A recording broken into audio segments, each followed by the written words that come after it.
Kultaahan voi kaivaa monella tapaa.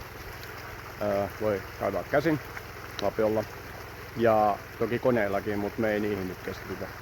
Katsotaan jotain, miten tätä käsin kaivetaan. Tässä on niin sanottu haibanke-tyyppinen ränni. Eli tuolta joelta tulee vesi tähän pumpulla. Ja se puskee vettä tuohon yläkoteloon, mihin syötetään maa-ainesta. Ja tuolla alla oleva ränni sitten huuhtelee maa-aineksen ja painava maa-aines jää rihloihin. Kivet putoo tästä sitten tuohon alas. Eli käytännössä näin.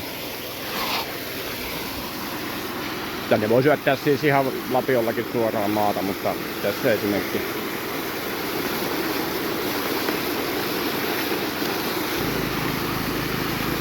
Tässä on sitten toinen kombo kullahuuhdontaa varten. Eli huuhdontarumpu seula. Eli ränni on siinä alla. Siitä virtaa vesi ja siellä on rihlat, mihin sitten painava aines jää. Kevyt aines huuhtoutuu pois. Tämä rumpu on sähkömoottorilla pyörivä ja se saa virtansa tuolta aggregaatista. Vesi tulee luonnollisesti vesipumpulla tuolta joelta. Ja jos katsotaan vähän lähemmin, niin siellä on vesisuihku sisällä, mikä pesee kivet. Ja täällä on sitten myöskin vesisuihku. Eli tuonne lapataan sitten lapiolla tai kuljettimella hiekkaa ja muuta maa-aineesta. Niin se pesee kivet sitten ja siitä se homma etenee. Kivet putoo tuolta päästä sitten ulos. Nää vihreät letkut tässä alla on sitten pohjahuuhtelua varten, eli ettei se kasaa sitä maa-aineesta tonne tynnyrin pohjalle. Tai itse rakennettu pökötys. Näitähän saa valmiinakin pakettina uusia, mutta maksaa hunajaa. Tässä on myös säädettävä kierrosnopeus tuolla rummulla. Se onnistuu sähköisesti tässä. Ja meillä on täällä kuljetin.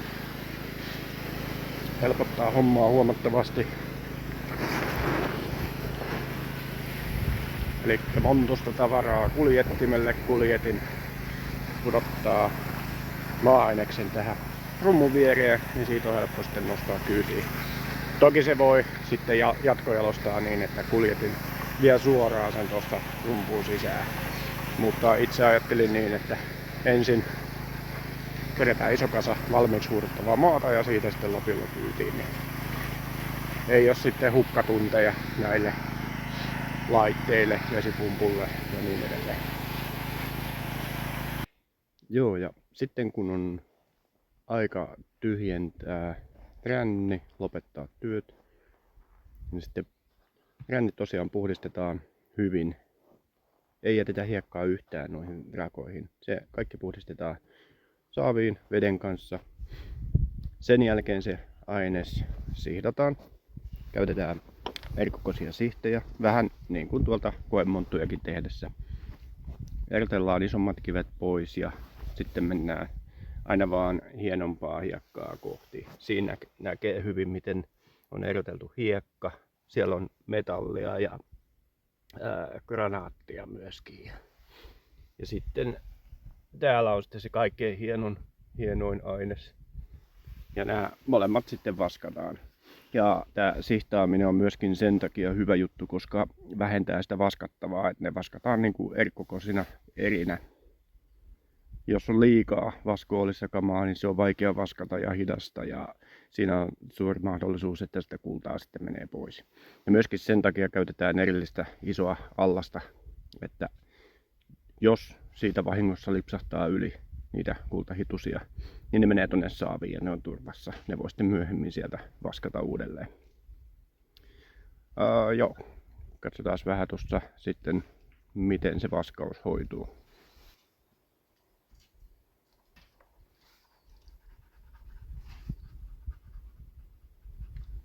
Tässä on jo puhdistettua tällaista hyvin hienoa hiekkaa ja kaiken järjen mukaan sieltä pohjalta pitäisi alkaa löytymään sitä kultahitusia.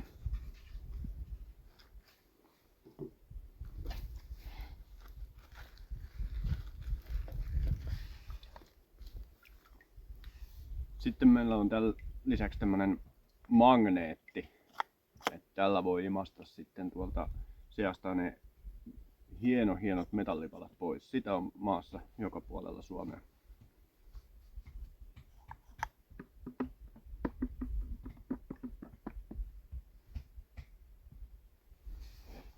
En tiedä näkyykö, mutta siihen tarttuu tuollaista metallipölyä. Tämän kun saa poistettua, niin se helpottaa myöskin vaskaamista. Nyt on hyvä. Sitten vinkkinä myöskin, kun tätä vaskaa, siihen kannattaa laittaa tippa astianpesuainetta tai jotakin pesuainetta, mikä poistaa pintajännityksen tästä näin.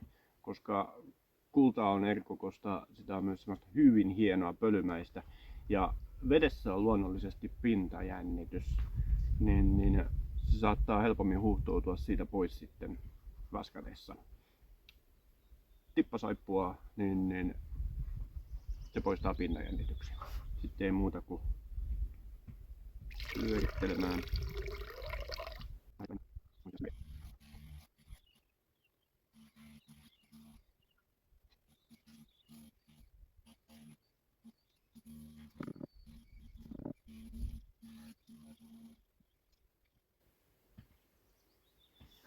Vielä sitten alkaa tulemaan esille, en tiedä näkyykö videossa.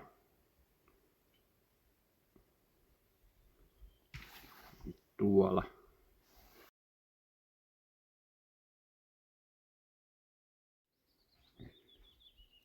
Tää on sitten imupullo.